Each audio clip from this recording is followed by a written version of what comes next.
السلام علیکم ناظرین، MR نیوز ہیڈ لائنز میں ایک بار پھر آپ کو خوش آمدید کہتے چلے۔ میں ہوں راشدہ حفیظ۔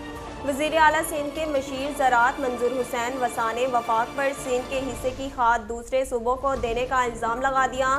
منظور وسا نے اپنے بیان میں کہا، سندھ بھی پاکستان کا حصہ ہے، نظر انداز کر کے سندھ کی کھاد دوسرے صوبوں کو دی جا رہی ہے۔ انہوں نے کہا، عمران حکومت کوئی نہ کوئی بہانہ بنا کر سندھ حکومت کو ناکام بنانے کی کوشش کر رہی ہے، یہ ہم کسی صورت برداشت نہیں کریں گے۔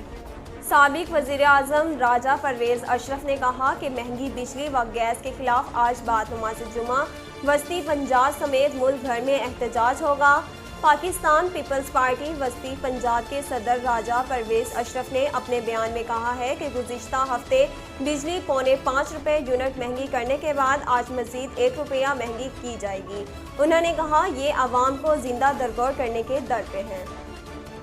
وفاقی وزیر داخلہ شیخ رشید احمد نے اسلامی تعاون تنظیم کے وزرائے خارجہ کے اجلاس کے موقع پر وفاقی دارالحکومت میں چھٹیوں کا اعلان کر دیا۔ گزشتہ روز پہلے یہ خبر آئی کہ OIC وزرائے خارجہ اجلاس کے موقع پر اسلام آباد میں موبائل فون سروس بند رہے گی، تاہم بعد ازاں وزیر داخلہ شیخ رشید نے وضاحت کی ہے کہ وزرائے خارجہ کانفرنس پر اسلام آباد میں موبائل سروس بند کرنے کا حتمی فیصلہ کر لیا جائے گا۔ اب وفاقی وزیر داخلہ شیخ رشید احمد نے اعلان کیا ہے کہ اسلام آباد میں OIC کے وزرائے خارجہ اجلاس کے موقع پر تینوں دن فون بند نہیں ہوں گے۔ نیب میں اعلیٰ عہدوں پر فائز افسران کی ترقیوں کی منظوری دے دی گئی۔ DG نیب راولپنڈی عرفان منگی سمیت نیب کے 7 اعلیٰ افسران کی ترقی کی منظوری دے دی گئی۔ سابق وزیر اعظم نواز شریف کے اثاثوں کی تحقیقات کرنے والے عرفان منگی اور شہزاد سلیم کی گریڈ 21 میں ترقی ہوگی۔ ذرائع کے مطابق عرفان منگی DG نیب راولپنڈی جبکہ شہزاد سلیم DG نیب لاہور تعینات ہیں۔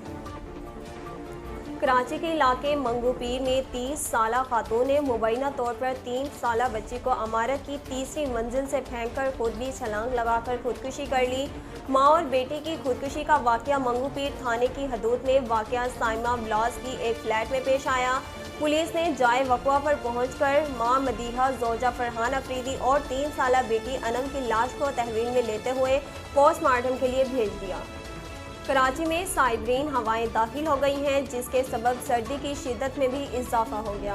محکمہ موسمیات کے مطابق آج کم سے کم درجہ حرارت 10.1 ڈگری سینٹی گریڈ ریکارڈ کیا گیا، جبکہ زیادہ سے زیادہ درجہ حرارت 24 ڈگری سینٹی گریڈ ریکارڈ کیا گیا۔